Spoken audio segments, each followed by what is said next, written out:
आशा करता हूं आप सब बहुत अच्छे होंगे। मेरा नाम है सिद्धांत अग्निहोत्री। स्टडी ग्लोस पे आपका बहुत बहुत स्वागत है। शाही ईदगाह मस्जिद पर कोर्ट ने कहा है कि सर्वे करो और एडवोकेट कमिश्नर बैठाओ, कमेटी बैठाओ, 3 वकील जाएंगे, सर्वे होगा। 18 दिसंबर को चीज़ें स्पष्ट होंगी कि क्या है क्या नहीं है। बट ये एक बहुत बहुत बहुत बड़ा फैसला है। ठीक है, आपको पता ही है कि पहले बाबरी मस्जिद पे फैसला आया और उसके बाद ज्ञान वापी मस्जिद पे ऑलरेडी सर्वे चल ही रहा है। वो पूरा रिपोर्ट सबमिट हो ही गई, सुनवाई चली रही है। Places of worship act challenge होकर रखा हुआ है समय सुप्रीम कोर्ट पे, उस पर भी सुनवाई चल रही है। और अब शाही ईदगाह, ठीक है, तो बात करेंगे। ये सारे जितने भी आपको मस्जिद दिख रहे हैं ना, ये शाही ईदगाह मस्जिद देखिए, भगवान श्री कृष्ण जो हैं वो आपको पता ही है कि भगवान राम अयोध्या और श्री कृष्ण जो है वो मथुरा में पैदा हुए थे। ठीक है, तो श्री कृष्ण की नगरी है मथुरा और यहां पे ही शाही ईदगाह मस्जिद है, जो जन्म स्थान है। ऐसा बोला जाता है कि वहां पे ही मस्जिद बनाई गई है। तो बात करेंगे इस पे, एक एक चीज हम देखेंगे। चलिए, तो श्री कृष्ण जन्मभूमि के शाही ईदगाह मॉस्क। सबसे पहले तो चैनल को सब्सक्राइब करो। कितना 1 सेकंड लगेगा, फटाक से सब्सक्राइब कर दो। टारगेट रखते हैं कि इस वीडियो में कम से कम 5000 लाइक्स आए, तो आ जाओ। ठीक है, और 1 जनवरी तक हम चाह रहे हैं कि हमारे 2 मिलियन हो, तो कोशिश करो यार, तुम्हारी वजह से होगा ये। तो मथुरा गए, वृंदावन बहुत ही खूबसूरत, मतलब जबरदस्त, इतना खूबसूरत वो मंदिर, प्रेम मंदिर स्पेशली जो बनाया। खैर मथुरा में तो वो नहीं है, थोड़ा दूर है वहां से। तो इलाहाबाद हाई कोर्ट ने ये बोला कि ठीक है, we are allowing the application. जो आप बोल रहे हैं कि एक कमीशन बैठाई जानी चाहिए ताकि शाही ईदगाह मॉस्क को हम इंस्पेक्ट कर सके, वो हम कर देंगे। आपको लगता है कि हिंदू पिटिशनर्स ने उसको बनाया है, कोई बात नहीं। तो यहां पे जो एडवोकेट विष्णु शंकर जैन ने, उन्होंने बोला है कि भाई कोर्ट ने हमारी डिमांड को मान लिया है कि एक एडवोकेट कमिश्नर जो है, अभी मैं आपको एक चीज बता दूंगा, पहले आप सुन लीजिए। ठीक है, अपॉइंट किया जाएगा और उसमें कौन एडवोकेट कमिश्नर होगा, क्या क्या, वो सब दिसंबर 18 दिसंबर, यानी कि लगभग आज क्या है 15 है ना, तो बस 3 दिन बाद आपको सारी चीजें पता लग जाएगी। तो डिस्प्यूट क्या है देखो। पहले तो शाही ईदगाह मस्जिद 1670 में औरंगजेब ने इसको बनाया, लेकिन अब जैसे रिकॉर्ड्स ये मिलते हैं कि गजनी ने यहां पे जब ये आया था, ठीक है, महमूद गजनी ने मतलब आज से 1000 साल पहले, तो मथुरा पे उसने अटैक किया था। तो यहां पे उसने तोड़मताड़ी की थी, मंदिर था उसको तोड़ा, फिर उसको बनवाया गया। ठीक है, फिर वो तोड़ा गया, फिर उसके बाद ओरछा के राजा ने 1618 में इसको पूरे मंदिर का निर्माण करवाया। फिर यहां पे 1670 के दौरान जो, क्योंकि देखिए इसमें बहुत सारे रिकॉर्ड्स मिलते हैं, किताबें लिखी गई हैं इस पे। निकोलो मुनिक की वो आया था, उसने भी बोला था कि मथुरा में मंदिर तोड़ा गया था। तो 1670 के दौरान औरंगजेब ने यहां पे एक मस्जिद बनवाया। ठीक है, तो अब उस पे जो है वो याचिकाएं हैं। अब लेकिन जब ये अंग्रेजों के पास आया तो अंग्रेजों ने इसको, मतलब देखो अंग्रेज क्या करते थे, अंग्रेज तो हर एक चीज की बोली लगा देते थे। ठीक है, अगर कोई चीज, उनको पैसा चाहिए, उनको और कोई मतलब नहीं था। ठीक है, तो अंग्रेजों ने इस पूरे लैंड को बेच दिया था और उसके बाद अल्टीमेटली ये गया था बिरला सर के पास, बिल्कुल जो उनके डिसेंडेंट हैं। ठीक है, और आज भी आपको बता दूं, जो केशवराज मंदिर है उसमें बड़े बड़े industrialist, Dalmia group, Birla group, in fact जो इंडियन एक्सप्रेस के फाउंडर वो इनका ग्रुप वो भी शामिल है। ठीक है, वो भी उसमें एसोसिएटेड है। तो इतना जबरदस्त है ये, है ना। तो बात करेंगे इसकी। तो सबसे पहले तो अभी क्या हो रहा है, देखिए अभी हो ये रहा है, एग्रीमेंट है यहां पे कोई नफरत नहीं है, यहां प्यार से एग्रीमेंट हुआ है, दोनों के बीच में एग्रीमेंट हुआ है। लगभग 13.5 एकड़ की जमीन है, उसके ऊपर ही विवाद है। तो यहां पे जो कमेटी है, जो मस्जिद कमेटी है, ईदगाह कमेटी है, और जो ट्रस्ट है, वो दोनों बैठे 1968 में एग्रीमेंट किया कि भाई मस्जिद यहीं पे रहेगी और जो अगल बगल के एरिया लैंड है वो आप हमको दे दीजिए। और सब मान गए, सब बढ़िया है। लेकिन फिर से अब इसमें बात जो है वो होना शुरू हो गई है। तो 2020 में सबसे पहले ये याचिका डाली गई थी। तो रंजना अग्निहोत्री है, ठीक है, वो रिलेटिव बताती है यहां पे, और यहां पे श्री कृष्ण को ही, जैसे अयोध्या जन्मभूमि केस में क्या था, राम जन्मभूमि केस में यह था कि भगवान राम को उसमें याचिका करता हो, यहां पे श्री कृष्ण को भी इन्होंने याचिका करता दिखाया है कि ठीक है कि हां। तो अब यहां पे रंजना अग्निहोत्री के साथ 6 और लोगों ने, सिविल जज, ये 2020 की बात है, उनके समक्ष जो है वो एक प्ली दायर, एक याचिका दायर की गई थी कि शाही ईदगाह मॉस्क को हटा दिया जाए टेंपल कॉम्प्लेक्स से। अब देखिए, एक तो 1991 जो प्लेसेस ऑफ वर्शिप एक्ट है, उसमें क्या था, उसमें यह था कि ये, क्योंकि उस समय आपको पता ही है कि बहुत ज्यादा बवाल चल रहा था बाबरी मस्जिद को लेकर, तो उस समय ये एक्ट लाए थे, ठीक है, पीवी नरसिम्हा राव, कि आप भूल जाओ, जो हुआ सो हुआ, लेकिन 1947 के बाद जो स्टेटस है वही रहेगा। जैसे मान लो कि 1947 के बाद अगर कोई मंदिर है तो मंदिर ही रहेगा, मस्जिद रहेगा। हां, बाबरी मस्जिद एक एक्सेप्शन है, याद रखिएगा, उसको इससे अलग रखा गया क्यों आप बोलेंगे सर फिर बाबरी मस्जिद पे कैसे फैसला गया, उसको अलग रखा गया। लेकिन क्योंकि हम कानून से, हम संविधान से चलते हैं, तो ये जो प्लेसेस ऑफ वर्शिप एक्ट है, इसके तहत आप शाही ईदगाह क्या किसी भी मस्जिद या मंदिर को नहीं हटा सकते, है ना।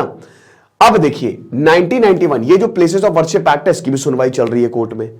जुडिशियल रिव्यू, है ना, आपको पता ना, एक होता है जुडिशियल एक्टिविज्म, दूसरा जुडिशियल रिव्यू, ये सब पावर है, एंग्लो मैक्सिमम पढ़ी होगी, और जुडिशियल ओवररीच। तो ये जुडिशियल रिव्यू जो है इसके अगेंस्ट जाता है, इसमें सुनवाई चल रही है कि भाई अगर कोई आपने फैसला दिया तो उसकी न्यायिक समीक्षा होनी चाहिए। लेकिन प्लेसेस ऑफ वर्शिप एक्ट में तो आप नल एंड वॉइड ही कर रहे हैं कि मतलब इस पर कोई सुनवाई ही नहीं होगी। तो ये भी अभी चैलेंज, इसकी भी सुनवाई सुप्रीम कोर्ट में चल रही है, ठीक है, कि जो भी याचिकादारी या जो डिसीजन भी आता है उसमें कम से कम जुडिशियल रिव्यू तो हो, जुडिशरी जो है उसको बैठ के सोचे समझे, और अगर जुडिशरी को रोकता है कि हाँ भाई इस पर कार्रवाई होनी चाहिए तो वो इनिशिएट करे, फिर समझ रहे हो। तो ये अभी पूरा का पूरा काम चल रहा है। तो लगभग 13.37 एकड़, लगभग 13.5 एकड़ की जमीन है जिसपे डिस्प्यूट है। अभी जब आप हिस्ट्री समझेंगे ना इसकी तो आपको और अच्छे से समझ में आएगा। मैंने ब्रीफ आपको हिस्ट्री बताई थी। तो पिटिशनर्स बता रहे हैं कि भाई देखिए, हम तो जिन्होंने याचिका दायर की है कि हम श्री कृष्ण से रिलेटेड है, उनके रिश्तेदार किन है, वी आर किन, ठीक है। तो लॉर्ड श्री कृष्ण विराजमान है वहां पे, है ना। तो अब यहां पे ये साइट थी, यहां पे अगर आप खुदाई करेंगे, देखिए एक चीज समझिए, जैसे ज्ञानवापी सर्वे हो गया, ज्ञानवापी मस्जिद हो गया, या जैसे अयोध्या राम जब बाबरी मस्जिद में भी खुदाई की थी, आप जो आर्कियोलॉजिकल सर्वे ऑफ इंडिया वही सबूत देती है ना। और अब इसमें क्या है कि जब आप खोदते हो पूरा, ठीक है, तो आपको पता चलता है, क्योंकि अवशेष तो रहे होंगे ना कि यहाँ पे मंदिर था कि मस्जिद था। तो अब शाही ईदगाह की बात हुई है, तो उसमें भी जब तक हम एक्सकवेशन नहीं करेंगे तब तक हमको पता नहीं चलेगा, ठीक है, ये चीज है। अब उसके लिए सर्वे होना जरूरी है। अब सर्वे के लिए कमिश्नर्स बैठाए गए हैं, एडवोकेट कमिश्नर्स, तो इसीलिए पूरा ये हो रहा है। तो मई 2022 में, देखिए 2020 में इसको डिसमिस कर दिया था, ये जो याचिका है ना 2020 में डिसमिस कर दी थी, ठीक है। लेकिन फिर मई 2022 में डिस्ट्रिक्ट और सेशन जज राजीव भारती ने इसको अलाउ किया है, इस अपील को अलाउ किया है, क्योंकि 2020 में छाया शर्मा ने इसको डिसमिस कर दी थी कि जो रंजना अग्निहोत्री और बाकी पिटिशनर्स कह रहे हैं उनका इससे कोई लेना देना है ही नहीं, क्योंकि इसकी मैनेजमेंट अथॉरिटी ऑलरेडी एग्जिस्ट कर रही है, और आप कह रहे हो कि ये आपको बिलोंग करता है, तो वी कैन नॉट दिस। और ये जो रिवीजन पिटिशन है फिर डिस्ट्रिक्ट जज के समक्ष जो है वो फाइल की गई, बट इसको भी डिसमिस किया गया। बट अभी मई 2020 में जो है वो इसको अब एक्सेप्ट कर लिया गया है, और यहां पे इलाहाबाद हाईकोर्ट ने बोला है कि हाँ आप सर्वे करिए, ठीक है, 18 दिसंबर को चीजें साफ होंगी। अब इन्होंने एक ऑलरेडी किताब लिखी है रंजना अग्निहोत्री ने, ठीक है, Shri Ram Janmabhoomi Ayodhya Upanishad conspiracy, brutal killing mischief and interpolation 2017 में। अब ये बता रही है कि भाई देखिए, हम तो श्री कृष्ण विराजमान उनके बिहाफ पे, जैसे मैंने बताया ना कि इसमें एक पार्टी राम जन्मभूमि में भगवान राम को भी बनाई गई थी, तो इसमें भी श्री कृष्ण को भी पार्टी बनाई गई कि हम उनके बिहाफ पे, हम डाइटी के बिहाफ पे ये केस जो है वो लड़ रहे हैं। पिटिशनर ने बोला कि जो कारागार था, जहां पे आपको पता है ना भगवान श्री कृष्ण का जन्म कारागार में हुआ, तो पूरी कहानी आपको पता है किस तरीके से जो कंस था वो सब, ठीक है, वो मैंने कई बार कवर भी किया है। तो कंस भैया, कंस मामा जी ही उनकी जान के प्यासे हो गए थे, तो फिर उसके बाद फिर कारागार में जन्म हुआ, और किस तरीके से फिर वो पूरा मथुरा जाते हैं, ठीक है, तो वो एक अलग ही कहानी है, उस पर भी हम नहीं जाते। बट ये समझिए कि भगवान श्री कृष्ण जो हैं, ही वॉज बॉर्न इन, ये जो कारागार में पैदा हुए थे ना, ये इसी मस्जिद के ही नीचे, और इसी मस्जिद, ये जो मस्जिद है कारागार के ऊपर बनाई गई है, ठीक है। और जब तक हम एक्सकवेट नहीं करेंगे, जब तक हम इसको नहीं देखेंगे, तब तक ये होगा नहीं। अच्छा, इससे पहले भी कई बार लिटिगेशन जो है वो डाली गई है। इलाहाबाद हाईकोर्ट ने लगभग सारी लिटिगेशन जो है ना डिसमिस ही की थी। महक महेश्वरी अक्टूबर 2023 में लिटिगेशन डाली गई थी कि जो मस्जिद है उसको सरकार एक्वायर कर ले, उसको भी डिसमिस कर दिया। फिर उसके बाद पब्लिक इंटरेस्ट लिटिगेशन जो है, इसमें मतलब ये आए नहीं थे यहां पे, उसके 2020 में जो डाली गई थी उसको भी। फिर मई 2022 में जो Mahesh Yadav, national president of an outfit, जो नारायणी सेना के नेशनल प्रेसिडेंट है, उन्होंने बोला था कि एक एडवोकेट कमिश्नर होना चाहिए ताकि शाही ईदगाह मस्जिद का प्रॉपर इंस्पेक्शन हो सके, ये बहुत ज्यादा जरूरी रहेगा। अब यहां पे आप देखिए, ये समझिए, ये सबसे इंपॉर्टेंट, क्योंकि अभी तो जो भी है वो है, लेकिन ये सबसे इंपॉर्टेंट पार्ट है वीडियो का। सबसे बड़ी बात, ये जमीन किसके पास है? नाजुल लैंड क्या होता है? Non agricultural land. पहले के जमाने में बहुत सारे जो जिसपे खेती नहीं होती थी, क्योंकि खेती पे रेवेन्यू आता है, तो वो दान किए जाते ताकि यहां पे मस्जिद बन सके, मंदिर बन सके, ठीक है ना। और उसकी अभी वक्फ बोर्ड जो है वो निगरानी करता है, अगर उसमें मस्जिद है वो मुस्लिमों के पास है तो नॉन एग्रीकल्चरल स्टेट लैंड जो है वो मराठास थे और that was own by Maratha. ठीक है, ये इस समय, क्योंकि जब मराठाओं ने हरा दिया तो क्या हुआ कि ये पूरा का पूरा एरिया मराठाओं के पास आ गया। मुगल्स को मराठाओं ने हरा दिया था, है ना।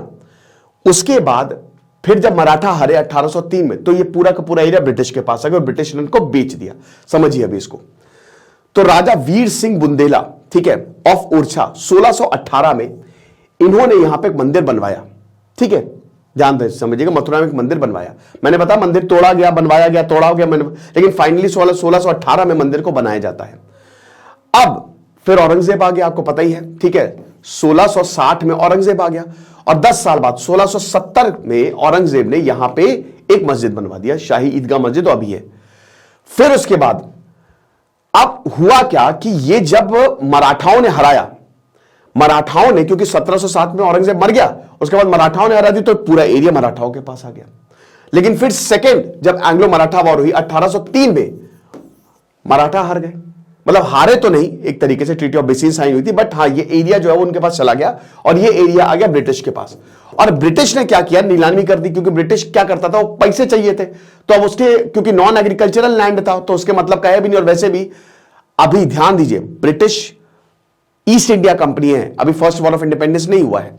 तो ब्रिटिश ने क्या किया, इस पूरे लैंड को बेच दिया, ऑक्शन कर दिया, नीलामी कर दी और 13,700 रुपए में ये राजा पटनी मल ऑफ बनारस, सॉरी 13,700 कह रहा हूं, राजा पटनी मल ऑफ बनारस, ये लगभग 13.5 एकड़ का लैंड इन्होंने ईस्ट इंडिया कंपनी से खरीद लिया। ठीक है, अब उसके बाद ये जुगल किशोर बिरला को 13,400 रुपए में बेचा गया, जो कि राजा पटनी मल के ही जो राजा पटनी मल के जो डिसेंडेंट है, ठीक है, उनको ये बेचा गया 13,400 रुपए में। यानी कि बिरला सर के पास, जुगल किशोर बिरला के पास ये पूरा का पूरा जो है वो मामला आ गया। ठीक है, ये पूरी जमीन जो है इनके पास आ गई।